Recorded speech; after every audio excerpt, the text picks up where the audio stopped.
সুপ্রিয় দর্শক, স্বাগত সবাইকে আমাদের প্রতিদিনের অনুষ্ঠান সংলাপ প্রতিদিনে। আলোচনা যাবার আগে দিনের প্রধান শিরোনামগুলো পড়ছি।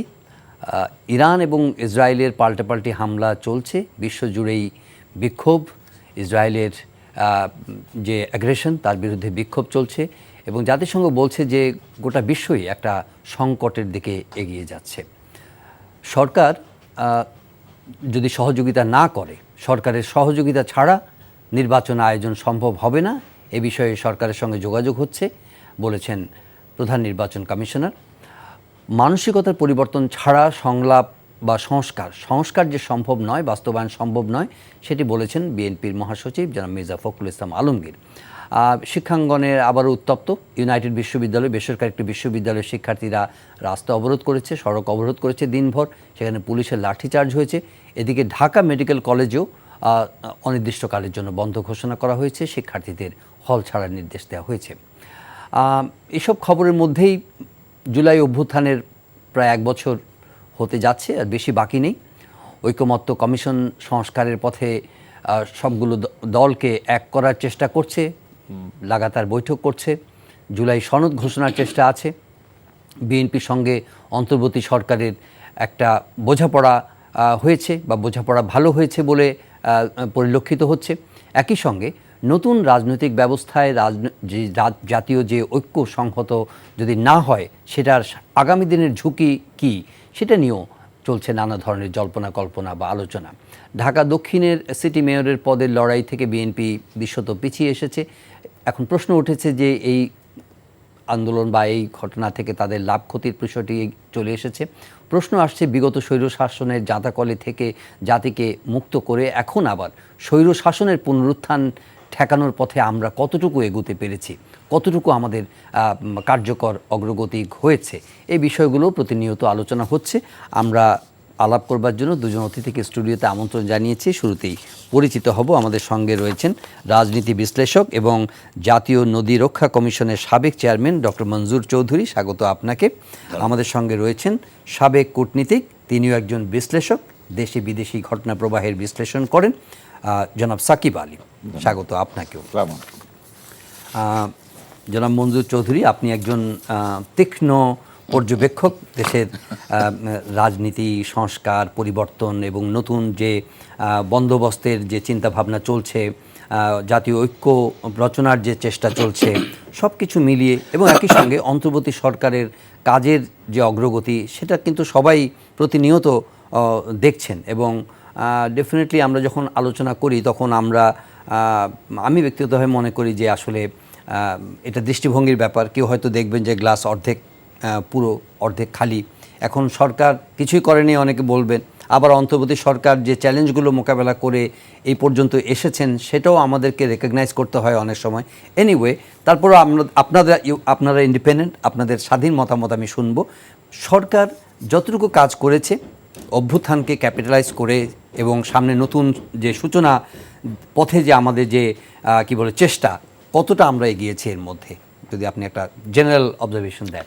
জেনারেল অবজারভেশনের একটা বিষয় হচ্ছে যে এই দেশের জনগণের বিশাল একটা এক্সপেকটেশন ছিল, যেটা কোনো সরকারের পক্ষেই সম্পূর্ণভাবে পূরণ করা সম্ভব হয়নি, সম্ভব না।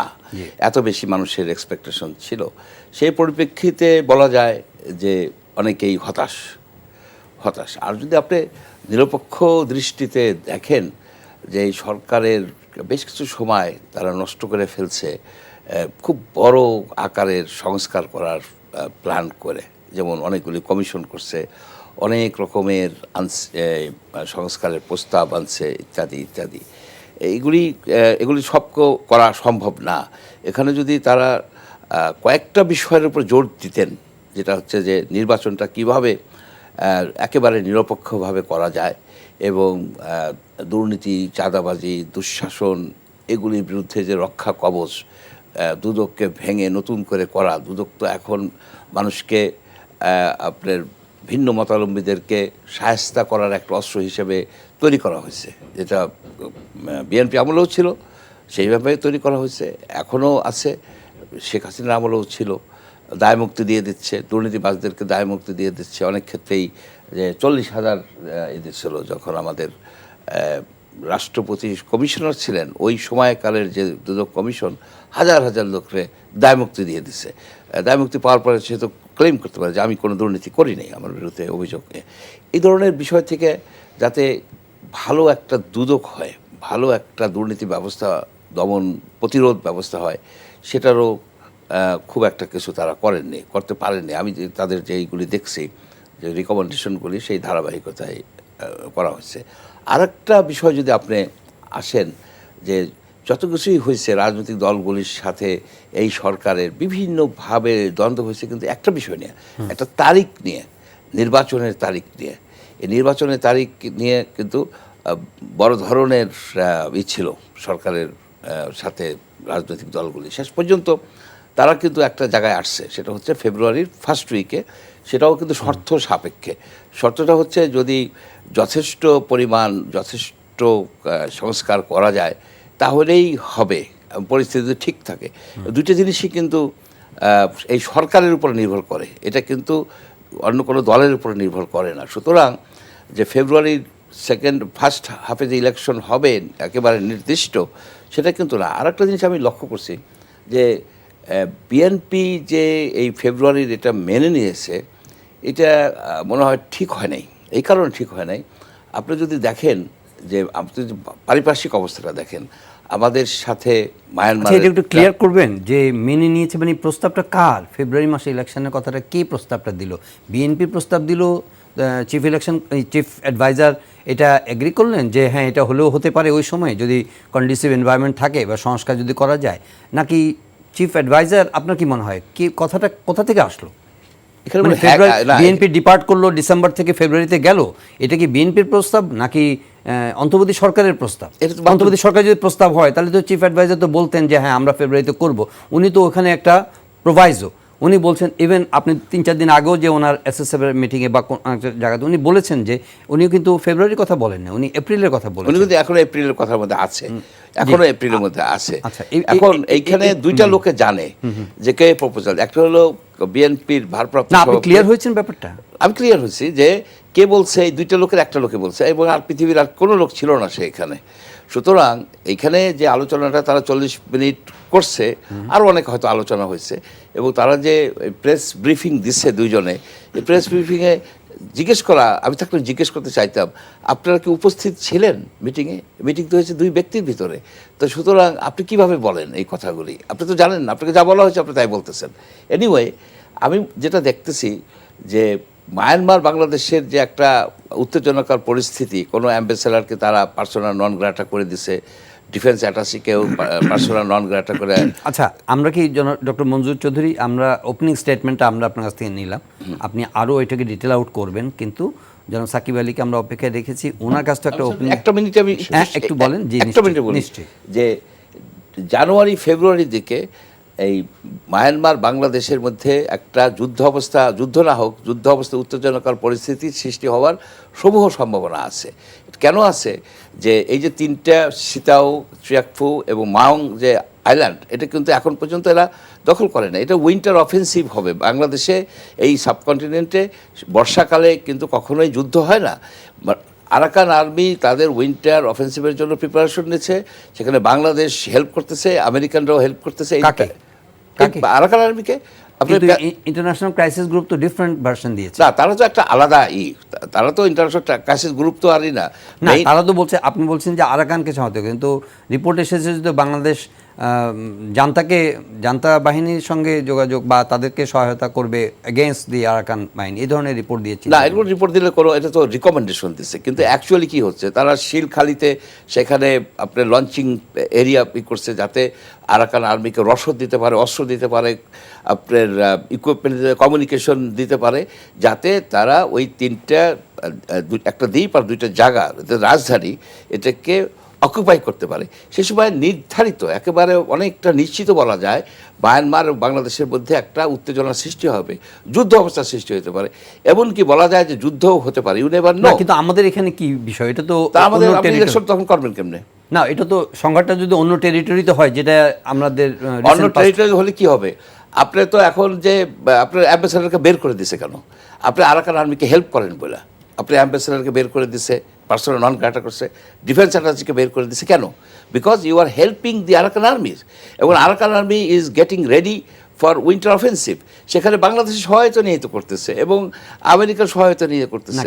সুতরাং ইট ইজ এমিনেন্ট। এটা তো আপনার পারসেপশন, মানে এটা No, কোনো credible, it is a logical process. না লজিক্যাল মানে আপনি এটাকে অ্যানালিটিক্যাল একটা ভিউ দিচ্ছেন, কিন্তু এটা তো আর রেকগনাইজ ফ্যাক্ট না যে কি কারণে তাদেরকে পার্সোনাল নন গ্রাটা করেছে বা তাদেরকে না, personal- এনিওয়ে আমরা Anyway, যাব এই okay. বিষয়ে আরো বিস্তারিত আলাপ করব। জনাব সাকিব আলী, শুরু থেকে আপনি মানে আমাদের যে রাজনৈতিক ব্যবস্থা যে একটা পরিবর্তনের আকাঙ্ক্ষা থেকে তো আমরা গত মানে মাসগুলোতে আমরা অতিক্রম করেছি, নানা ধরনের এক্সারসাইজ হয়েছে, জাতীয় ঐক্যমত্য কমিশন কাজ করছে, সরকারও চেষ্টা করছে, আবার অনেক চ্যালেঞ্জেসও আছে, তার প্রতিনিয়ত চ্যালেঞ্জ হবে না। এখন দেখেন যে আজকেও রাস্তা বন্ধ করে UI private university, Dhaka medical কলেজে এক ধরনের আনরেস্ট, কোথায় আনরেস্ট নাই। মিনওয়াইল আমরা দেখলাম যে বিএনপিও নানা ধরনের আন্দোলন সংগ্রাম করছিল, এখন সরকারের সঙ্গে এক ধরনের একটা বোঝাপড়া হচ্ছে এবং দে আর গেটিং লেনিয়েন্ট সামহাউ এর আদার।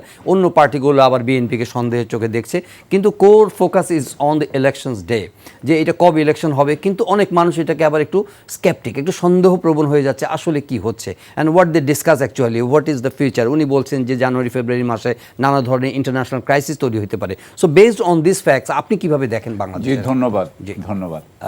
প্রথমত আমি দেখি যেটা, যে আপনি যদি কোনো কিছু কখনো পরিচালনা করতে চান তাহলে আপনার কিন্তু নিজস্ব জ্ঞান থাকতে হবে।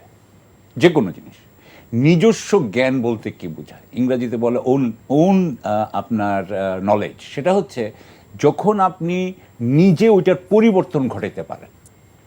এখানে কিন্তু ইডিওলজি আসবে, এখানে কিন্তু মতাদর্শ আসে, হ্যাঁ, তাকেই কিন্তু আপনি কিন্তু পুঁথিগত বিদ্যা আপনি কিন্তু চেঞ্জ করতে পারবেন না, পুঁথিগত বিদ্যা। কিন্তু আপনি নিজে যখন এটা বুঝেন তখন আপনি বুঝেন কোথায় পরিবর্তন করা যায়। ঠিক সেইরকমভাবে তার মানে সংস্কার যখন নিয়ে কথা বলা হচ্ছিল, তার মানে আপনাকে গভর্নমেন্ট কিন্তু খুব ভালো বুঝতে হবে এবং আপনার একটা ওপিনিয়ন থাকতে হবে।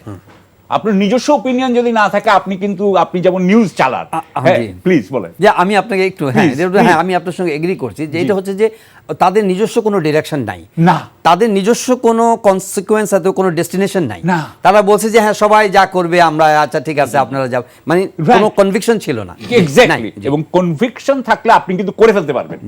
কিন্তু এখানে যেহেতু কনভিকশনের অভাব, সেই জন্য এখানে আমরা কিন্তু এক ধরনের, কিন্তু একই সঙ্গে এটাও বলতে হবে যে জাতীয় ঐক্যমতের প্রশ্ন আমার যদি থাকে এটা যে আমি এটা করবই, তাহলে তো আর জাতীয় ঐক্যমত বা ডায়ালগ ডিসকাশনের কোনো প্রয়োজন ছিল। কিন্তু ভাই আপনি দেখেন যে যারাই একটা জাতীয় ঐক্যমত্যে আনে, একটা ধরেন কথার কথা, আপনি ইতিহাসে যদি আমরা যাই, মার্গারেট থ্যাচারের সময় ইউকে অথবা রোনাল্ড রিগানের সময় আমেরিকা, হ্যাঁ, ইনারা কিন্তু বড় বড় মোল্ডার অফ কমিউনিকেটর ছিলেন, রাইট, হ্যাঁ, এবং ওনাদের কিন্তু একটা মতাদর্শ ছিল, মতাদর্শ নিয়ে এসছেন।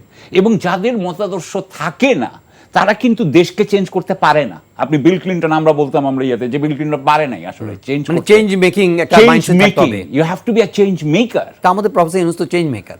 এখন আমরা ওটা মনে করি, কারণ স্যার কিন্তু অত্যন্ত, আমি স্যার বলেই বলতেছি যে উনি অত্যন্ত আমাদের কিন্তু উনি তো একজন মোটিভেশনাল স্পিকার আসলে। আমরা উনার motivational, sorry, with due respect, all due respect, হ্যাঁ, he is probably one of the greatest motivational speakers in the world. হ্যাঁ, টনি রবিনসের পরে বোধহয় এরকম হইতে পারে। কিন্তু বিষয়টা হচ্ছে যে ওটা তো এক জিনিস, আর চেঞ্জ মেকার হওয়া আরেক জিনিস। তো আমি মনে করি যেমন, তো এই জন্য এটা হচ্ছে সংস্কারের ব্যাপারে একটা সমস্যা হয়েছে। দ্বিতীয় সমস্যা যেটা হয়েছে সেটা হচ্ছে আপনার সেই একই সমস্যাটার কারণে আপনি এই ইকোনমিটাকে সাজাবেন কিভাবে, কথার কথা। তাহলে আপনার ইকোনমিতে আপনার শেয়ার মার্কেট কিরকম হবে, আপনার অলিগার্করা কি এখানে চালাবে নাকি অলিগার্ক থাকবে না, অলিগার্ক থাকলে কিরকম থাকবে, এসব ব্যাপারে কিন্তু কোনো মতামত নাই। সুতরাং আমাদের এখানে কিন্তু আমরা অ্যাকচুয়ালি ডিরেকশনলেস, আমাদের নির্দেশনা নাই। আর এর ফলে যেটা হচ্ছে যে আমরা কোন দিকে বিচারে যাব, কাকে আমরা ধরতে পারবো। যেমন আমি একটা উদাহরণ দেই, যে কয়েকদিন আগে আমি একটা ইয়েতে ছিলাম, যে বলা হচ্ছে যে আপনার মনে আছে যে যখন 5ই আগস্টের পরে উল্টা পাল্টা মামলা দেওয়া হলো, ওই যে মিথ্যা মামলা, মানে আপনার মনে আছে যে 400 জনের আসামি করে মামলা। এখন বলা হচ্ছে, এখন যারা আইনজীবী, আমি আইনজীবী নই, তারা বলছেন যে এগুলো আসলে কোর্টকে ক্লগ করে রাখবে, বুঝছেন, মানে for decades long. We need to get rid of this, Get rid of these backlogs. একদম এখনই শেষ করে দেওয়া উচিত। কিন্তু ওই যে কনভিকশনটা নাই দেখে ওটা কিন্তু কিছু করা হয় নাই, বরং বলা হয়েছে আমি যদি ভুল না করে থাকি, আমাদের আইন উপদেষ্টা বলছেন আমি কি করব। হ্যাঁ কিছু কিন্তু করার নেই। আপনার অধ্যাদেশ দিয়ে বা কিছু করে একটা তো করতে হবে, তার আগে কিন্তু আপনার মানুষকেও কিন্তু বুঝাইতে হবে। এখানে কিন্তু আরেকটা জিনিস দেখছি সংস্কারের ব্যাপারে বা যে কোনো পলিসির ব্যাপারে, আপনাকে কিন্তু আপনি জানেন যে রাজনৈতিক নেতারা কিন্তু জনগণকে বক্তৃতা দেন, কথা বলেন, তার সাথে এইভাবে উনারা কিন্তু একটা উনাদের পক্ষে একটা সম্মতি তৈরি করেন। এখানে কিন্তু সম্মতি তৈরি করার কিন্তু আমি কোনো প্রয়াস ছিল না। প্রয়াস দেখি নাই। তাহলে এটা গেল আপনার সংস্কারের ব্যাপার। আমি সেই একই ব্যাপারে আপনার বিচার বিভাগও আটকে গেছে, বিচারের প্রক্রিয়া। না কিন্তু একটু আপনি আগান বিচার বিভাগের দিকে, কিন্তু আপনি ইকোনমি এবং ধরুন ক্যাপিটাল মার্কেট কথা বলছেন বা হ্যাঁ। অলিগার্কির কথা বলছেন, আপনি দেখেন যে অভ্যুত্থান পরবর্তী সময়ে সেখানেও তো দেখা যাবে যে কোর্টারাইজড হয়ে গেছে বায়াস এন্ড প্রেজুডিস দ্বারা, তাই না? এবং এটাকে কোনো পার্টিকুলার কোনো পার্টিকে আপনি অভিযুক্ত করতে পারবেন না। এটা কিন্তু ranging from A to B, A to G, Right, তাই না? right, এটা right. সব পার্টি দেখেন যে আপনি হয়তো বিএনপি কে দোষারোপ করবেন, না। কিন্তু আবার ছাত্রদের দলকে বলবে যে তারা অলিগার্কের কাছে যাচ্ছে, হ্যাঁ, হ্যাঁ, তারা সবাই, বিশাল সবাই, বিশাল প্রোগ্রাম everybody, করতেছে, everybody, তাই না? ইভেন যখন আপনি বলবেন যে আপনাদের ধরেন যে ইসলামিস্ট পার্টির কথা বলবেন, জামাত ইসলামের কথা বলেন, তারাও কিন্তু বিতর্কে ঊর্ধ্বে নয়। নো তারাও নো বিতর্কের নো ঊর্ধ্বে নো নয়। Please go no ahead, no জি। আমি এখানে এবার আচ্ছা সংস্কার আরেকটা ব্যাপার বলা দরকার। আপনাকে সংস্কারের জন্য আমি যেটা মনে করি, আমার একটা নিজস্ব একটা চিন্তা, এটা আমি নিজস্ব বলবো না, অন্যরা অনেকে শিওর আমার আগে অনেকে বলছে, আমি খালি রিপিট করছি। আসলে কিন্তু আমাদের সংস্কারের মূল হওয়া উচিত ছিল যে আমাদের রাজনৈতিক দলগুলার অর্থায়ন কিভাবে হয়। এখানেই হচ্ছে গিয়ে মেইন প্রবলেম। দলগুলার যে পলিটিক্যাল ইকোনমি, সেটাতে মানে দরকার তার তৃণমূল, মধ্য লেভেল, জাতীয় লেভেলের কর্মী এবং নেতারা কিভাবে চলবে, জীবিকা নির্বাহ কিভাবে করবে। এটা হচ্ছে মেইন প্রশ্ন। এবং এইটার কারণেই কিন্তু আপনার টাকার খেলা হয় নির্বাচনের সময়, এটার জন্যই কিন্তু সব দুর্নীতি হয়। আপনি যদি বাংলাদেশের মানুষকে জিজ্ঞেস করেন, সত্যি কথা, আমি কিন্তু এ ব্যাপারে করি যে আপনি যদি বলেন যে আচ্ছা আমি দুটো জিনিস, দুর্নীতিকে 100 মানে 0 অথবা পরিবারতন্ত্রকে 0, কোনটা? মানুষজন বলবে দুর্নীতিকে 0 করো। পরিবারতন্ত্র actually is not a problem, it's not a problem, এটা এজ ওল্ড প্রবলেম, এটা থাকবে। এটা আমি এটাকে রাজার ছেলে রাজা হতো না তো, আমরা কিন্তু ওটা নিয়ে আমাদের আসলে সাধারণ এখন মানুষের তো আমরা খুবই ফ্যামিলি স্পেসিফিক কথা বলি, কিন্তু Right. আমাদের কোথায় পরিবারতন্ত্র নাই, রাইট, কোথায় আমাদের প্রেজুডিস নাই, এক্স্যাক্ট, আছে। এটা একটু রিয়েলিস্টিক্যালি যদি চিন্তা করি। রিয়েলিস্টিক্যালি ভাবি, কিন্তু আমাদের দরকার দুর্নীতিটাকে অ্যাটলিস্ট সহনীয় বা একদম কমের মধ্যে নিয়ে আসা। সো আমরা কিন্তু ওই জায়গাটায় কিভাবে যেতে হবে, ওই জায়গাগুলো কখনো দেখি নাই। আমি মনে করি these are the main problem, সংস্কার। আরেকটা জিনিস আছে, আমি আরেকটা বলবো যে আপনার তো অর্থনীতি নিয়ে কথা বললাম, অর্থনীতি ব্যাপারে এটা আমরা স্বীকার করে নিচ্ছি। Before you get into the further point, আমি একটু জনাব মঞ্জুর আহমেদ চৌধুরীর কাছে যেতে চাই। প্লিজ। জনাব মঞ্জুর আহমেদ চৌধুরী কিন্তু একই জায়গাতে স্ট্রাইক করেছেন প্রথমে, যে উনি যখন ক্ষমতায় এলেন উনি অনেকগুলো বিষয় মাথায় নিয়ে আসছেন, অনেক পরিবর্তন করে ফেলবেন ওভারনাইট, আবার মুখে বলছে যে রাতারাতি কোনো কিছু পরিবর্তন হয় না। তাহলে প্রথম দফায় যেটা বললেন যে ইলেকশন ডে, ধরেন একটা ইলেকশন, এটাকে কিন্তু একটু ডিক্লাইনিং মুডে ছিল সবাই, একটু ডিনায়াল মুডে ছিল যে ইলেকশন অনেক পরে। বাট বাংলাদেশে তো যেহেতু আমরা দেখছি যে সংস্কারের একটা দীর্ঘমেয়াদী প্রক্রিয়া, এর মধ্যে হঠাৎ করে কিছু হবে না, তাহলে মানুষের ওপিনিয়নটা জানা আসলে জরুরি। তার মানে ইলেকশন ইজ ইনএভিটেবল, ইলেকশনে ইনএভিটেবল। দ্বিতীয়, আপনি বলেছেন দুর্নীতির প্রসঙ্গটা, বাংলাদেশের দুর্নীতি এখন এত আমরা এজেন্ডা নিয়েছি, কিন্তু দুর্নীতিকে স্ট্রাইক করার মতো কোনো মেকানিজম, কোনো টুলস আমাদের ওইভাবে কিন্তু নাই, আনলেস দুদকের কিছু আমরা এক্সারসাইজ হয়তো রিসেন্টলি দেখছি। যেহেতু দুর্নীতির প্রসঙ্গ তুলেছে, আপনি ওখান থেকে শুরু করেন যে আমাদের আসলে মানে মেজর ইস্যুসগুলো কী ছিল, যেগুলো আসলে আমরা fail to actually strike in due time. আচ্ছা, এখানে দেখেন যে পরিবারতন্ত্রটা বললেন, পরিবারতন্ত্র কিন্তু দুর্নীতির একটা উৎস। পরিবারতন্ত্রের মূল এটাই হচ্ছে আনুগত্য, যে পরিবারের প্রতি যেসব রাজনৈতিক নেতারা, কর্মকর্তা, কর্মচারীরা অনুগত থাকবেন, তাদেরকে অনৈতিক সুযোগ সুবিধা দেওয়া হয়। সুতরাং পরিবারতন্ত্র আপনার থাকে, পরিবারতন্ত্র আপনার রেগুলেটেড হতে পারে, যে নিজস্ব যোগ্যতায় বাপ প্রেসিডেন্ট ছিল প্রেসিডেন্ট হতে পারে, একটা ডিউ প্রসেস, একটা লং ড্রন একটা এক্সারসাইজের মধ্যে দিয়ে যেতে হবে। কিন্তু বাংলাদেশে এই পরিবারতন্ত্রটা হয়ে গেছে এনটাইটেলমেন্ট হয়ে গেছে। তখন একজন এমপি যদি মারা যায়, তো অটোমেটিক্যালি ধরা হয় তার ওয়াইফ, নইলে তার ভাই, নইলে তার ছেলে, তার নইলে মেয়ে, এদের বাইরে কিন্তু আর কোনো ক্যান্ডিডেট ধরা হয় না। Right. এটা শুধু এমপি কেন, আপনারা ইউনিয়ন কাউন্সিলের চেয়ারম্যান দেখেন, জি। মন্ত্রী দেখেন, এমনকি মন্ত্রণালয়গুলিও এরকম হয়ে যাচ্ছিল। সুতরাং পরিবারতন্ত্রের বিরুদ্ধে একটা থাকা দরকার আছে। যেমন আপনার যে না, এটা যদি রাখেন আপনি বর্তমান সংস্কার প্রক্রিয়ার মধ্যে কত নম্বরে রাখবেন এটাকে? মানে এটাকে- ধরেন আপনি পরিবারতন্ত্র নিয়ে আপনি খুবই চিন্তিত, কিন্তু এখনকার সমাজ, আমি বলছি যে আমাদের এই সময়ে আমাদের to get rid of all this crisis, যে আমাদের ভালো সূচনা করতে হবে, সেটার জন্য তো 1 বছর সময় প্রায় চলে যাচ্ছে। তারপরে আমরা তো নতুন ধাপে তো আমাদের যেতে হবে। সেই ধাপে যাওয়ার জন্য যে ইমিডিয়েট মানে টু ডু লিস্টটা কি? ইমিডিয়েট টু ডু লিস্ট হচ্ছে যে দুর্নীতির এগেনস্টে একটা ক্যাম্পেইন এবং একটা এফেক্টিভ সিস্টেম। অর্থাৎ আপনি যেমন ধরেন যে সাউথ কোরিয়ার যে পার্সোনাল ভেরিফিকেশন সিস্টেম, অর্থাৎ যদি আপনার একজনকে সচিব হিসেবে আপনার অ্যাপয়েন্টমেন্ট দেন, মন্ত্রী হিসেবে অ্যাপয়েন্টমেন্ট দেন, তার পার্সোনাল ভেরিফিকেশন করতে হবে যে সে কি অতীতে কোনো দুর্নীতি করছে কিনা, সে কি ইনফ্লুয়েন্স পেডলার কিনা, সে কি নেপোটিজম করে কিনা, তার অন্য রকমের কোনো রকমের স্ক্যান্ডাল আছে কিনা, তার গত কয়েক বছরের ফাইন্যান্সিয়াল ট্রানজ্যাকশন সব কিছু দেখার পরে যদি পার্সোনাল ভেরিফিকেশন সিস্টেমে যদি সে উত্তীর্ণ হয়, তখনই সে মনোনয়ন পাবে, মন্ত্রী হতে পারবে, বা এমপি মনোনয়ন পাবে, সচিবের মনোনয়ন পাবে, জাজ হবে। এই যে টপ লেভেলের যারা আছে নীতি নির্ধারণ, যাদের মূল ক্ষমতা যাদের হাতে, সরকার যারা পরিচালনা করে, সেইখানে আপনার নিষ্ঠাবান ব্যক্তিকে আনবেন। অর্থাৎ এরকম একটা আদর্শ প্রতিষ্ঠান যদি আপনি গড়ে না তুলে এই আশাবাদগুলো ব্যক্ত করেন, তাহলে এগুলো আপনি রিয়েলাইজ করবেন কিভাবে? এইটাই তো সংস্কারের কথা। আপনার যে পিভিআর সিস্টেমের জন্য আপনি সাউথ কোরিয়ার আদলে একটা ইন্ডিপেন্ডেন্ট বডি তৈরি করেন, যেটা ইনফ্লুয়েন্সড হবে না, আপনি সেটা করেন নাই, আপনি তো সেটার দিকে যাচ্ছেন না। আপনি যে পলিটিক্যাল পার্টির যে ফাইন্যান্সিয়াল ক্যাম্পেইন ফাইন্যান্সিং কিভাবে হবে, আপনার পলিটিক্যাল পার্টি যে তারা মিটিং করবে, মিছিল করবে, এইটা করবে, সেইটা করবে, পোস্ট রাখতে হবে, তাদের টাকা লাগবে, তো টাকা ছাড়া তো হবে না, সব তো ভলান্টারি কাজ হয় না। এখন টাকাটা সে লেজিটিমেট ওয়েতে কিন্তু না, এই করতে পারে। ইনফ্লুয়েন্স ছাড়া একটা বডি তৈরির কথা আপনি বলছেন। সবচেয়ে বড় ইনফ্লুয়েন্স ছাড়া বডি তো তৈরি হয়েছে অন্তর্বর্তী সরকার। যদি আমরা যদি এভাবে গ্রহণ করি যে অন্তর্বর্তী সরকার হচ্ছে সবার আশা আকাঙ্ক্ষাকে ধারণ করে একটা আনবায়াসড, একটা আনপ্রেজুডিসড, একটা অ্যাকাউন্টেবল, একটা সলিড একটা গভর্নেন্স সিস্টেম তৈরি করে দিবে।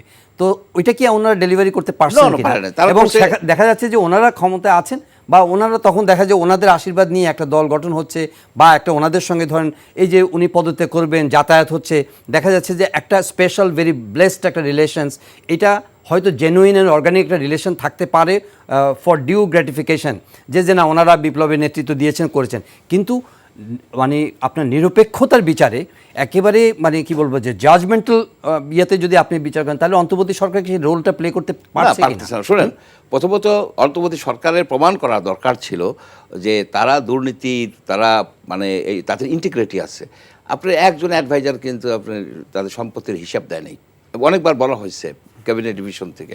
16ই ফেব্রুয়ারি লাস্ট তারা দেয় নাই। অর্থাৎ তারা প্রমাণ করতে পারে নাই যে তারা সকল রকমের দুর্নীতির ঊর্ধ্বে। নানাবিধ কাহিনী তো আপনার ছড়া, পেপারেও আসে, আপনার সোশ্যাল মিডিয়াতে ব্যাপকভাবে এগুলি আছে। যার ফলে হয়েছে কি, সরকারের যে মূল কাজটা করা উচিত ছিল, যে সরকারের গভর্নেন্সটার ভিতরে ফাইন্যান্সিয়াল ইন্টিগ্রিটি থাকবে, এথিক্যাল স্ট্যান্ডার্ড থাকবে, মরাল স্ট্যান্ডার্ড থাকবে, এটিকে এনশিওর করার জন্য যা যা করণীয় সেগুলি কিন্তু তারা ওইদিকে যায়ই নাই। এটাই আমরা যেমন সাকিব আলী, আমরা আসলে ওনাদের যখন আমরা মানে ক্রিটিসাইজ করব, তখন তো আসলে আমাদের ক্রিটিসিজমের মানে স্কাই ইজ দ্য লিমিট। মানে ক্রিটিসিজম করলে অনেক ক্রিটিসিজমই করা যায়, দুর্বলতা করা যায়, মানে আসলে ওনাদের জন্য ওয়ে আউটটা কি? হ্যাঁ, আমি সেটাই বলতে চাই। আমি কিন্তু একদম কাউকে ক্রিটিসাইজ করার জন্য বলছি না, রাইট, প্রথম কথা। কিন্তু আমি বলছি যে বাস্তবতা। রাইট। আমি 23 বছরের বেশি আমলা ছিলাম এই পররাষ্ট্র সার্ভিসে। আমি যেটা দেখেছি নিজে একটু অভিজ্ঞতার থেকে বলি, সেটা হচ্ছে যে যখনই নতুন মন্ত্রী আসে, তখনই কিন্তু আমলারা তাকে ভীষণভাবে অতি ভালোবাসা দেখানো আরম্ভ করে তার স্বার্থপরতা আছে কিনা এটা খুঁজে বার করার চেষ্টা করে যদি একটু বিন্দুমাত্র স্বার্থ পায়, সেটাকে বিস্তৃত করার চেষ্টা করে। আপনার স্যার এটা লাগবে, আপনার ম্যাডামের এটা লাগবে, স্যার মানে ছেলে বা ইয়ে, হ্যাঁ স্যার বিদেশে যাবে না কেন, যেতেই হবে, হ্যাঁ যেতেই হবে, ওর মতো ভালো ছাত্র না হলে আর কেউ দেশ ধ্বংসের পথে চলে যাবে, ওকে আরো শিক্ষিত হয়ে আসতে হবে। এক্স্যাক্টলি। এগুলো করে প্রথমে কি করে উনাকে যদি একবার কিছু একটা করে দিতে পারে ট্র্যাপে, এরপরে কিন্তু উনি আমলাতন্ত্রের স্বার্থপরতার বিরুদ্ধে আর কথা বলতে সমস্যা হয়, যে স্যার আমরা তো এইটুকু এখন। এবং এইটা করে কিন্তু আমলাতন্ত্র বারবার আজকে আমি একটা জায়গায় যে বলছে যে দুর্নীতির নাকি 95% আমলাতন্ত্র, আমি বলছি যে যদি তাও হয় কিন্তু ওই 5%কে সে কিন্তু প্রথম দিনই রাতেই কিন্তু মেরে ফেলে। এই সরকারের ব্যাপারেও তা হয়েছে, সেই জন্য এই সরকার কিন্তু কিচ্ছু করতে পারছে না। তার moral authority as far as I am concern এবং আমলার কাছে, সচিবদের কাছে সেটা গেছে গা, সেটা চলে গেছে। সুতরাং যেহেতু চলে গেছে, এখন আর ওনারা আমলাতন্ত্রকে ঠিক করতে পারছেন না। আমলাতন্ত্র এই হাসিনার সময়, শেখ হাসিনার সময় যেটা ক্লাইম্যাক্স হয়েছে, আমলাতন্ত্র এখন আবার স্বৈরতন্ত্রের দিকেই যাবে। আমলাতন্ত্র জানেই এখন এইটা যে কিভাবে যেই তার বস থাকবে, বসকে সব দিতে হবে। আমি একটু যুক্ত করি, সেটা হচ্ছে যে এই যে এটার একটা খারাপ কনসিকোয়েন্স যেটা হয়েছে, সেটা হচ্ছে যে আমাদের প্রফেসর ইউনূস জেনে বুঝে, হয়তো আমরা ওনাকে এখন ক্রিটিসাইজ করছি যে ওনার কনফ্লিক্ট অফ ইন্টারেস্টের ব্যাপারটা উনি বুঝেননি, কিন্তু দেখা যায় যে এই আমলাতন্ত্রই তাকে হয়তো ওইদিকে তাতে প্রবাহিত করেছে, অবশ্যই করেছে। এবং এত সিদ্ধান্ত ওনার ইন্টারেস্টে জিনিসগুলো হয়েছে।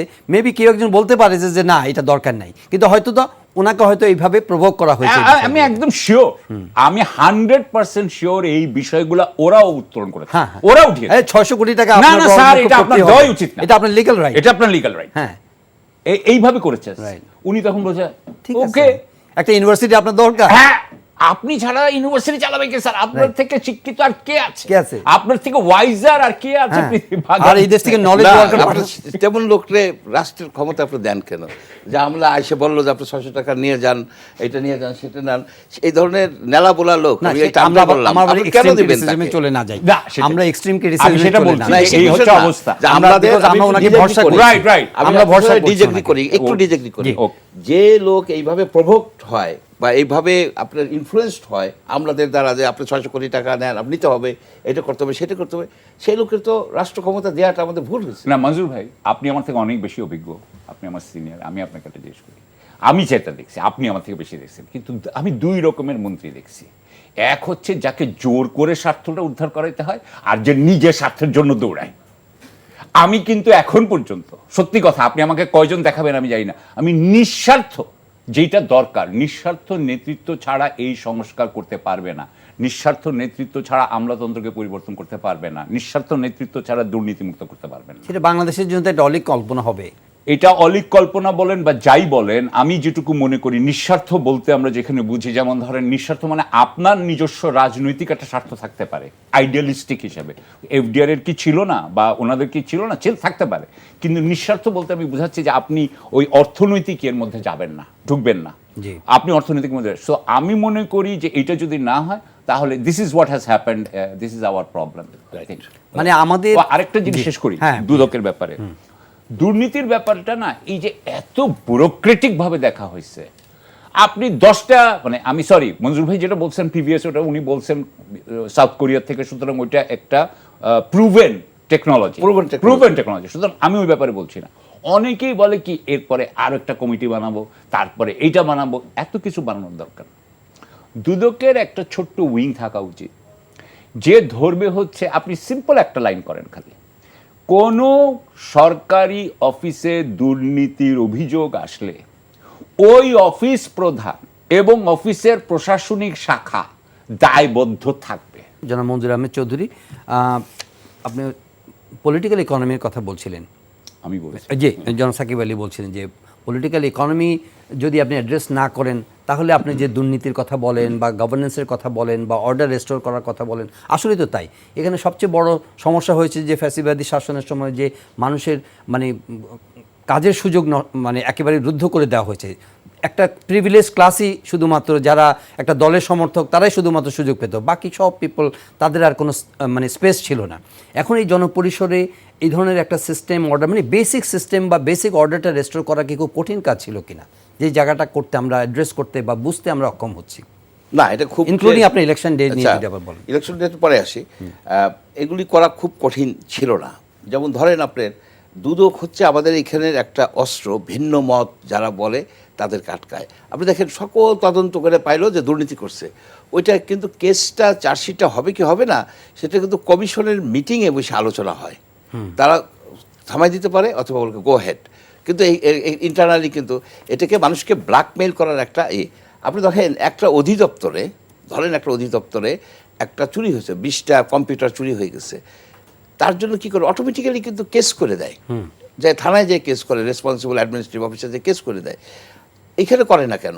এখানে তারা করে না কেন? এই আমলা যারা আছেন, ব্যবসায়ী যারা আছেন, অলিগার্ক যারা আছেন, তাদেরকে বন্দি করে রাখার একটা প্রক্রিয়া ছিল। এই দুদকের এটা দুদক ভেঙে দিতে হবে, ডিসেন্ট্রালাইজ করে দিতে হবে। প্রত্যেকটা অধিদপ্তরে, প্রত্যেকটা মন্ত্রণালয়ে আপনার এই দুদকের ইউনিট থাকবে, সেল থাকবে, তারা ওইখানেই প্রতিরোধ করবে। ওইখানের কিছু স্টাফ নিয়ে তারা একটা সেল করবে, যাতে দুর্নীতি হওয়ার সময় যেন তারা এটাকে প্রতিরোধ করতে পারে। এখানে হচ্ছে কি, দুর্নীতি হচ্ছে এক জায়গায়, মনে করেন একটা অধিদপ্তর হচ্ছে, নাম নিচ্ছি না, তাদের ম্যান পাওয়ারও তো একটা সংকট, এফিসিয়েন্সি তো একটা সংকট। আপনার শুনেন 5,000 লোক আছে তো দুদকের, 5,000ও নাই, অনেক কম আছে, আপনি আরও 5,000 দেন, কারণ দুর্নীতি হয়ে গেছে বাংলাদেশের জন্য ক্যান্সার। আপনি কোনো কাজই তো করতে পারেন না। আপনি যখনই একটা কন্ট্রাক্টর ঘুষ দিয়ে দেয় 20%, 30%, 40% টাকা, সে কাজ তো খারাপ হইতে বাধ্য। আপনার কী অবস্থা যে প্রতি বছর আপনি রাস্তা সারেন। আপনি ইউএসের রাস্তা দেখেন, রোমানরা যে রাস্তা করছে 2,500 বছর আগে, সেই রাস্তাও তো আছে, সেই রাস্তাও তো এখন সেই রাস্তাও তো এখনো ইউজ হয় না। আর আমাদের এবছর করলেও তো আরেক বছরের কারণ কি, যে লো কোয়ালিটি জব, এবং সেখানের আমি শুনছি যে এইসব রোডের কাজের 70% টাকা আপনার বিভিন্নভাবে ইঞ্জিনিয়াররা, রাজনীতিবিদরা, বিভিন্ন রকমের টাউট, কন্ট্রাক্টর এরা নিয়ে চলে যায়, এটা নিয়ে যায়। সুতরাং আমাদের এর দিকে বেশি নজর দিতে হবে। আরেকটা বিষয় একটু বলি, যেটা আপনি বলতেছিলেন যে ইলেকশনের বিষয়টা, ইলেকশনের ডেটটা নিয়ে আমার একটা সন্দেহের সৃষ্টি হয়েছে। সন্দেহটা হচ্ছে কি, যে winter offensive by Arakan army এই 2টা নগর আর একটা আইল্যান্ড, মানাং আইল্যান্ড, সিতাই এবং চিয়াকফৌ, তাদের দখল করতেই হবে। তারা যদি দখল না করতে পারে, তাহলে কিন্তু তাদের যে অভিযান, তাদের যে ক্যাম্পেইন, এটা কমপ্লিট হবে না, এটা কোনোভাবেই কমপ্লিট হবে না। তারা ওইটা করার জন্য তারা কিন্তু প্রিপারেশন নিচ্ছে, এবং বাংলাদেশ সরকার কিন্তু তাদেরকে, আপনার আরাকান আর্মিকে হেল্প করতেছে বা প্রতিশ্রুতিবদ্ধ, সাথে আমেরিকা আছে। এবং সেই পরিপ্রেক্ষিতে কিন্তু মায়ানমার বাংলাদেশের অ্যাম্বাসেডারকে এই কারণে, যে আরাকান আর্মির সাথে তারা সহযোগিতা করতেছে বলে কিন্তু অ্যাম্বাসেডারকে পার্সোনাল নন গ্রাটা করছে, ডিফেন্স অ্যাটাচিকেও পার্সোনাল নন গ্রাটা করে পাঠায় দিয়েছে। এখানে আপনি খুবই ইন্ট্রিগিং অ্যান্ড ভেরি যে কমপ্লেক্স একটা বিষয় বলেছেন, একটু যদি আমাদেরকে ক্লিয়ার করেন। সেটা হচ্ছে যে এইটার সঙ্গে এই যে আপনার পরে ডিনাই করেছে আমাদের সরকার যে যেটা করিডোরের আলোচনাটা, এবং এটা এখন নো লঙ্গার মানে কি বলবো, যে an important issue for Bangladesh, এটা তো ওনারা ডিক্লাইন করছেন যে না, এরকম কোনো আলোচনায় হয়নি। তো আসলে এই যে আপনি যে ঝুঁকির কথা বলছেন উইন্টার অফেন্সিভে, ওই সময়ে বাংলাদেশের করিডোর দেওয়া না দেওয়া বা এই সংক্রান্ত আলোচনা কিছু রিলেট করতে পারেন আপনি? অফকোর্স, আপনার এই যে বা এই আলোচনাটা এখনো জারি আছে কি? এখনো জারি আছে। আপনার প্যাসিফিক কমান্ডের লোক আসতেছে তো, কালকে কিছু অফিসার আসতেছে, তাদের এটা এখনো জারি আছে। কিন্তু যেহেতু তারা ইরান ইসরায়েল যুদ্ধ নিয়ে ব্যস্ত, এটা ভাটা পড়তে পারে। কিন্তু এখানে যে তারা উইন্টার অফেন্সিভ হবে এই 3টা জায়গা দখল করে নেওয়ার জন্য, এ বিষয়ে তো কোনো সন্দেহ নেই কারো। তারা আমেরিকার যদি সহযোগিতা নাও পায়, তারা বাংলাদেশের সহযোগিতা পাবে। বাংলাদেশ গভর্নমেন্ট তো রেডি এগুলি করার জন্য, সবসময় বলা হয়েছে তো। বাংলাদেশ গভর্নমেন্ট রেডি কিসের জন্য? বাংলাদেশের আমাদের যারা কি যে ডিফেন্স ইনস্টিটিউশন যারা আছেন, ওনারা কি এটার ব্যাপারে ইন্টারেস্টেড? না, তারা ইন্টারেস্টেড না। তাহলে আমরা কারা? ডক্টর এই যে খলিলুর রহমান, উনি তো এটা নিয়ে কাজ করতেছে। এটার উদ্দেশ্যই হচ্ছে, যখন এরকম একটা হবে, কমিটমেন্টটা কার কাছে? Why we are so eager or interested to get into this? আমাদের এইখানে যদি মায়ানমারের সাথে যুদ্ধ অবস্থা সৃষ্টি হয় বা প্রকৃত যুদ্ধ সৃষ্টি হয়ে যায়, তাহলে ইলেকশন করতে হবে না, ক্লিয়ার কাট। মানে ইলেকশনটাকে ডিফার করে দেয়া। আপনি এগ্রি করেন কি? আমি ওইভাবে দেখি না, একটু অন্যভাবে বলি। এটা অন্য, মানে হ্যাঁ, আমি একটু যেভাবে বলি যে এটা আমার চোখে প্রথম পড়েছে, সেটা হচ্ছে যে যখন আমাদের এখানে জাতিসংঘের মহাসচিব এসেছিলেন অ্যান্তোনিও গুতেরেস, এবং উনাকে নিয়ে আমাদের প্রধান উপদেষ্টা, উনি গেলেন হচ্ছে কিন্তু কুতুপালংয়ে, মানে ইয়েতে গেলেন, ক্যাম্পে গেলেন। ক্যাম্পে যাওয়ার পরে ওইখানে আমার যতদূর মনে পড়ে যে প্রথম আমি এই হিউম্যানিটেরিয়ান করিডোর এই কথাটা শুনি প্রথম। এবং এটা শুনি আমরা ওই মহাসচিবের মুখ থেকে। এবং সেই সময় আমাদের মাননীয় প্রধান উপদেষ্টা উনি কিন্তু তখন লোকজনকে বলেন যে আগামী ঈদ কিন্তু আপনারা দেশে করবেন। এটা কিন্তু একটা বিরাট, তখন কিন্তু আমার কাছে গুরুত্বপূর্ণ। আমি সাথে সাথে আমি কানটা খাড়া হয়ে গেল, কারণ আমরা জানি যে এটার মধ্যে কি কি আছে। এরপরে আমরা দেখব এপ্রিল মাসে, ফেব্রুয়ারি পরে আমি এপ্রিল মাসে, আপনি এরকম ডিপ্লোম্যাট ম্যাগাজিন একটা আছে, সেখানে একটা আর্টিকেল আছে, সেখানে বলা হয়েছে যে খলিলুর রহমান সাহেব 8 তারিখে কি বলেছেন, 27 তারিখে পররাষ্ট্র উপদেষ্টা বলেছেন, উনি তো ক্লিয়ারলি বলেছেন যে আমরা এগ্রি করছি বা শর্ত সাপেক্ষে, রাইট, কিন্তু নীতিগতভাবে আমরা এগ্রিড, সবার সাথে কথা হয়ে গেছে, এরকম কিছু বলা হয়েছে। কিন্তু দেন হি কেপ মাম।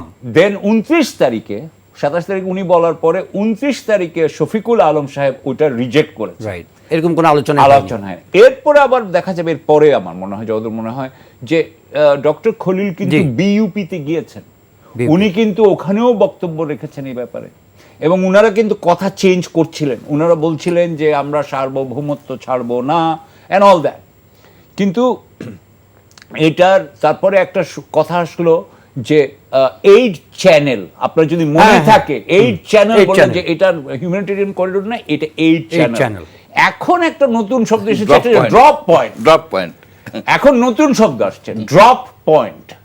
ওকে, সো উপর থেকে ড্রপ করা হচ্ছে, ধরে নেওয়া হচ্ছে আপনাকে। হ্যাঁ, সো তার মানে হচ্ছে আমি যখন 3 রকম নাম দেখি, আপনি একজন সাংবাদিক, অনেক অভিজ্ঞ সিনিয়র সাংবাদিক, বুঝেন, আমার সাথে সাথেই কিন্তু কান খাড়া হয়ে যায়। আমি মনে করি যে এখানে কিন্তু একটা কিছু গোলমাল আছে। 3 বার কেন আপনি আমাকে 3 রকম কথা বলবেন?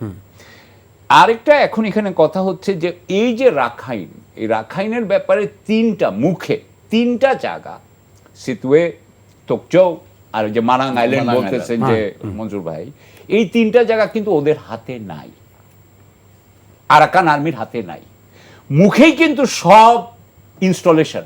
আপনি চোক্তো হচ্ছে গিয়ে চীনা, আপনি সিতুয়ে হচ্ছে গিয়ে কালাদান প্রজেক্টের, হ্যাঁ, তার মানে ইন্ডিয়া।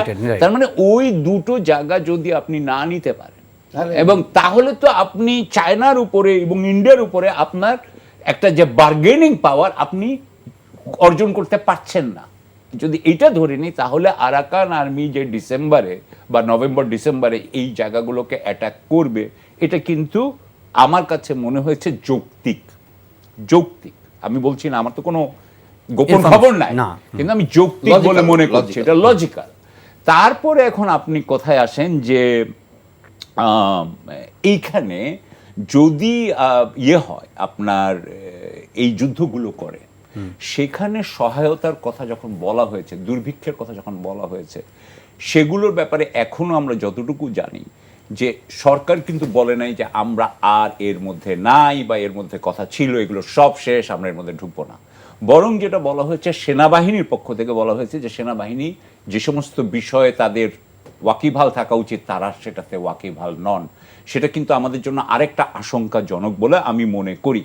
সুতরাং এখানে সেনাবাহিনীর যে কথা, যেটা যে আমরা আমাদের সার্বভৌম, আমাদের এলাকার মধ্যে থাকবো, বাইরে যাব না, ঝুঁকি এড়াবো, no corridor, exactly no corridor তারা যখন বলছে, এবং তাদের সাথে যখন মনে হচ্ছে যে সরকারের এক ধরনের মতনৈক্য, তখন তো আপনি বুঝতেই পারছেন যে আমি সরকারের ব্যাপারে আমার আশঙ্কা থেকে যায় যে এটা কি হচ্ছে।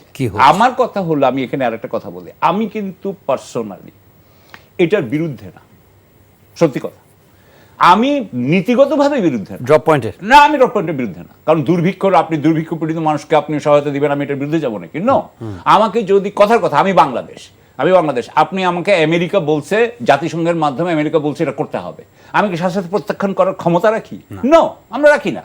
কিন্তু ব্যাপারটা হচ্ছে যে এইটা হলে যে জটিলতাটা হবে, এই জটিলতা হবে সামরিক জান্তার সাথে, এই জটিলতা হতে পারে বেইজিং এর সাথে, এই জিনিসগুলো তো আমাকে বুঝতে হবে এবং এটা কনসিকোয়েন্স। হ্যাঁ, এবং আমার তো যুক্তরাষ্ট্রকে বুঝাইতে হবে যে আমি এগুলো নেওয়ার ক্ষমতা রাখি কি রাখি না। এই যে আপনি বললেন, এই যে মঞ্জুর ভাই 2 বার বললেন যে ডক্টর মনোয়ার, যিনি আমাদের অ্যাম্বাসেডর ছিলেন আপনার নেপিথতে, এবং আমাদের যিনি ডিফেন্স অ্যাটাশে, তারা 2 জনকেই চলে এসছে খুব শর্ট নোটিসে। এই ব্যাপারে কি পররাষ্ট্র মন্ত্রণালয়ের কোনো ব্যাখ্যা আছে? কোনো ব্যাখ্যা নেই। তো এখন মঞ্জুর ভাই যদি বলেন বা আমাকে যদি তাজ হাসমি সাহেব বলেন যে ও পার্সোনাল নন গ্রাটা, আমি তো এর বিরুদ্ধে কিছু বলতে পারছি না, কারণ উনারা তো এখনো অস্বীকার করেন নাই যে he is not personal non grata, ও আমরা নিয়ে এসেছি 6 ঘন্টা বাইরে করে যখন দিছে পার্সোনাল নন গ্রাটা, ঘন্টার নোটিসে চলে গেছে, এটা 3 ঘন্টার মধ্যে চলে আসছে।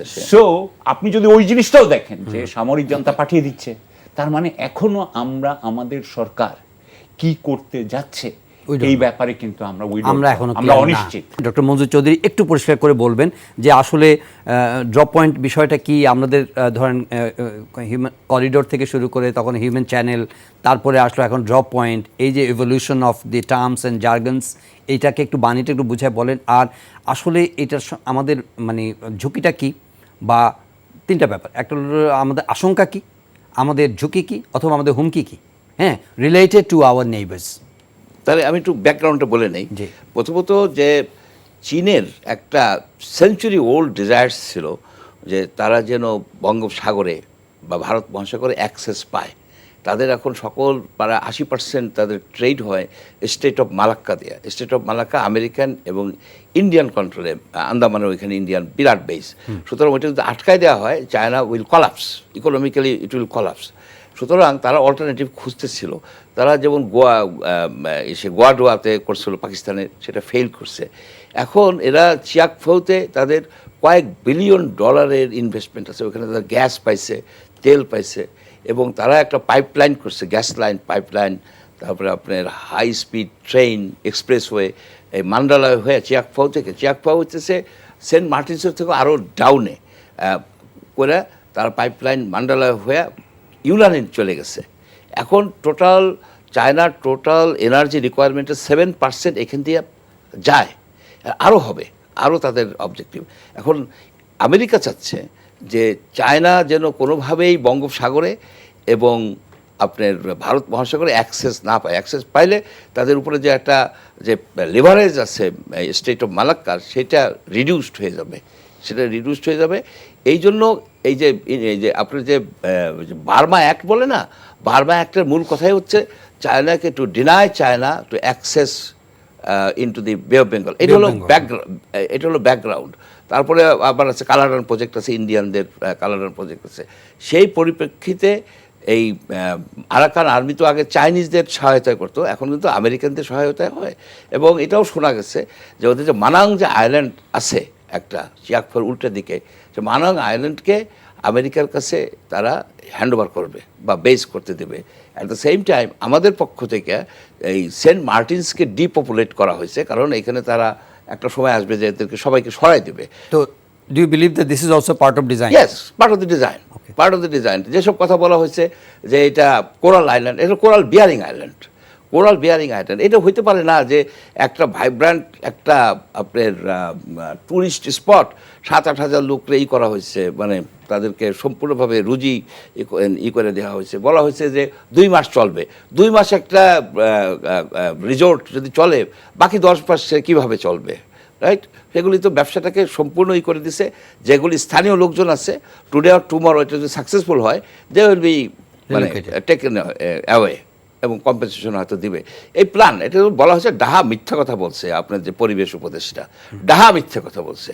যদি সত্য কথা বলতে পারতো যে আমাদের এখানে আমেরিকানদেরকে আমরা করতে দেবো, লিসেনিং পোস্ট করতে দেবো, এই যে পরিবেশের কথা বলে না, ডাহা মিথ্যা কথা বলছে। এটা আমি চ্যালেঞ্জ দিয়ে বলতে পারি, যেসব কথা বলা হয়েছে, যেসব কাজ করাও দরকার ছিল পরিবেশ। কিন্তু আনলেস ইট ইজ রিয়েলাইজড, আপনি তো কেমন বলতে পারেন না। মানে এটা যদি ডিজাইন বাস্তবায়ন হয়, সেদিন হয়তো আপনি বলতে পারবেন। ডিজাইন তো বাস্তবায়নের পথে, আপনার ডিজাইন তো বাস্তবায়ন, এগুলো তো অনেকটা স্পেকুলেশন। শুনেন, এনভায়রনমেন্ট বিষয়ে আমার সামান্য হলো এক্সপেরিয়েন্স আছে, এরকম আমি বলতে পারি যে যেসব কথাগুলি বলা হয়েছে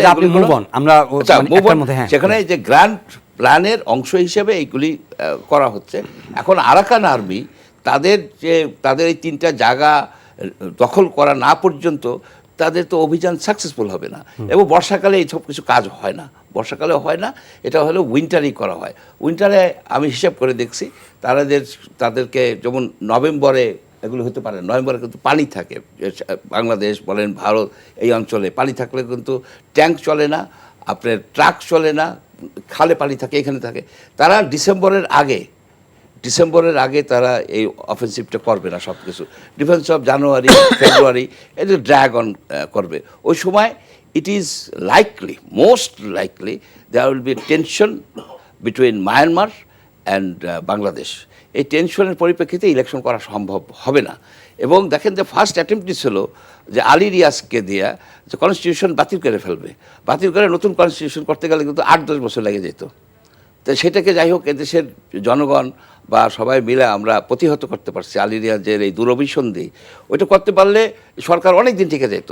এদের দূরভিসন্ধি দেখা যাচ্ছে যে লেন্দি করা, তাতে যদি রাষ্ট্রের যদি ক্ষতি হয়ে যায়, এই যে আপনার বন্দর দিচ্ছে কেন, এখানে দেখেন যে তারেক রহমানের সাথে এর যে 1-to-1 মিটিংয়ের পরে তারেক রহমান তো এখন বলতেছে না যে আমরা করিডোর দিব না, আগে তো সোচ্চার ছিল আমরা বন্দর দিব না।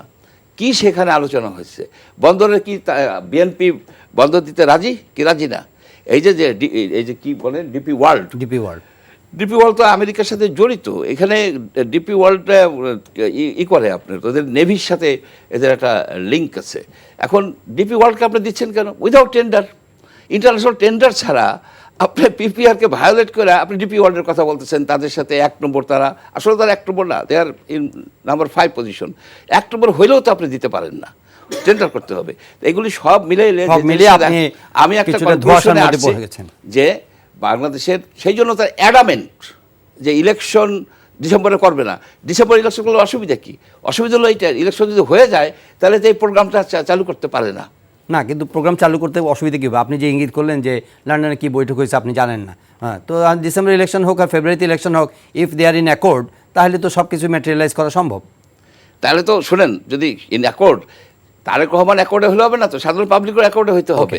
আচ্ছা, জনাব সাকিব আলী, আপনি র্যাপ আপ করবেন নাকি যে এই ওনার যে একটা আশঙ্কা বা উনি নির্বাচন টাইমলি না হওয়ার পেছনে বা আরও ফার্দারিং হওয়ার পেছনে উনি যে কারণগুলো দেখালেন আপনার দৃষ্টিতে? আমার কাছে মনে হয় আমি কাউকে পার্সোনালি অ্যাটাক করতে চাই না। জি, please do not take it that way. আমরা এক একজন এক এক জায়গায় চলে গেছি, আমরা এক একজন এক এক ভূমিকা পালন করেছি, করতে করতে যে আমরা এক এক ভূমিকায় নিজেদেরকে অ্যাক্টর বানিয়ে ফেলেছি। যিনি আজকের থেকে 40 বছর আগে আমেরিকায় যে নিজে সেটেল হয়ে গেছেন, তিনি যদি আমেরিকার আজকে স্বার্থ দেখেন, তাহলে আমি কিন্তু তাকে আসলে পার্সোনালি অ্যাটাক করছি না। আসলে ঘটনাটা ঘটে গেছে এরকম। আপনি যদি এইভাবে দেখেন, বাংলাদেশের বর্তমান সরকার কিন্তু বিদেশিদের দ্বারা পরিচালিত, এটা বলা হয়েছে। এটা অলরেডি একটা সামাজিক মাধ্যমে যে কতজনের বিদেশি পাসপোর্ট আছে, 17 জন, এবং যদি এটা থাকে, এটা কিন্তু আমাদের অনেক ক্ষেত্রে মিসগিভিংও বলা হচ্ছে। ঠিক আছে, কিন্তু আমরা জানতে চাই যে কতজনের এটা আছে, সেটা কিন্তু বলা হয় না। আমি এটা বলছি যে যদি বলা হতো যে এই কয়েকজন আছে, ঠিক আছে, ডক্টর খলিলের নাই, ওকে, ওনার নাই, কিন্তু যারা আছে তারটা বলুক। এবং ডক্টর খলিলের কথা বলি, ডক্টর খলিল বললেন 28 বছর উনি আছেন, উনি বাংলাদেশে। উনি এইটুকু তো বলতে পারতেন যে আমার একটা গ্রিন কার্ড আছে। থাকে কেমন? মানে গ্রিন কার্ড ছাড়া আপনি থাকতে পারবেন না। So E had to have a green card. কিন্তু কি করলেন, গ্রিন কার্ডের কথাটা কিন্তু উনি বললেন না। এই যে বলেন না, তখন হয় কি একটা এই গ্যাস তৈরি, ট্রাস্ট ডেফিসিট হয়ে যায়, আর কিচ্ছু না। আচ্ছা, এখন এটা গেল আপনার প্রথম কথা। দ্বিতীয় কথা হচ্ছে যে এখানে অনেকে আছেন যাদের মনে হচ্ছে যে যারা পশ্চিমা বিশ্বের প্রতি একসময় তাদের কাজের কারণে, তারা কিন্তু আগের কাজের কারণে তারা কিন্তু পশ্চিমা বিশ্বের প্রতি মোর ওইটা বুঝেন এবং ওনাদের সাথে কানেকশনটা বেশি। কিন্তু একটা জিনিস মনে রাখতে হবে, আমাদের এই দেশে ইতিমধ্যেই লিসেনিং পোস্ট কিন্তু তৈরি হয়েছে। বলা হয় যে ইন্ডিয়া করেছিল শেখ হাসিনার সময়। আমাদের এখানে কিন্তু চাইনিজরা কিন্তু আপনার সাবমেরিন বেস মানে ডকইয়ার্ড বানিয়েছে। এগুলো তো সত্যি কথা যে এগুলো হয়েছে। সুতরাং বাংলাদেশ এবং মিয়ানমার যে বর্তমানে আন্তর্জাতিক বা বহির্বিশ্বের বা সবচেয়ে মানে পরাশক্তির যে আপনার একটা আগ্রহের বিষয়, এটা তো আমরা স্বীকার করতেই হবে আমাদেরকে। সুতরাং ওইটা যদি আমাদেরকে স্বীকার করতে হয়, তখন মঞ্জুর ভাই যে কথাগুলো বলছেন, আপনি যদি একটার পর একটা যদি যোগ করেন, দেখেন, তাহলে কিন্তু দেখবেন যে এটার মধ্যে কিন্তু এটা একদম আপনি অযৌক্তিক বলতেই পারবেন না, এটা কোনো মতেই বলা যায় না। আরেকটা জিনিস হচ্ছে যে এই যে আপনি একটু আগে যেটা দিয়ে মঞ্জুর ভাইকে জিজ্ঞেস করেছিলেন, ড্রপ পয়েন্ট অথবা চ্যানেল, আসলে ব্যাপার হচ্ছে কি, যখন করিডোর বলেন, করিডোর মানে হচ্ছে একটা রাস্তা থাকতে হবে। রাস্তা থাকতে মানে হচ্ছে রাস্তার নিরাপত্তা দিবে কে? বাংলাদেশের যদি একটা ধরেন, এটা যদি এরকম হতো, আমি যেটা চিন্তা করেছি যে ধরেন এটা এরকম হতো যে চিটাগং বন্দরে এসে জাহাজ ঠেকবে, সেখান থেকে খাবার দাবার এবং রসদ, হ্যাঁ ধরুন খাবার দাবার, জাস্ট আর মেডিসিন, আমি আর অন্য কিছু বলছি, এইগুলো যাবে কমবে। এগুলো তো চিটাগং থেকে যাবে টেকনাফ, মানে কক্সবাজার হয়ে টেকনাফ যাবে, টেকনাফ হয়ে যে বর্ডার ক্রস করবে, তার মানে টেকনাফ পর্যন্ত এই রাস্তা দিবে হচ্ছে বাংলাদেশ সেনাবাহিনী, ধরে নিই আমরা। এরপরে ওইখানে যাবে আরাকান আর্মি, ওখানে তারা আমাদের বাংলাদেশ সেনাবাহিনী যেতে পারে না। আপনার মনে আছে কিনা জানি না, আমি জানি না, কেউ কেউ কিন্তু তখন বলছিলেন যে, প্রথম দিকে বলতেন যে এগুলাও দেখবে আমাদের সেনাবাহিনী। হ্যাঁ, এবং কিছু কিছু ডিভিশনের নাম বলা হইতো ওই সময়।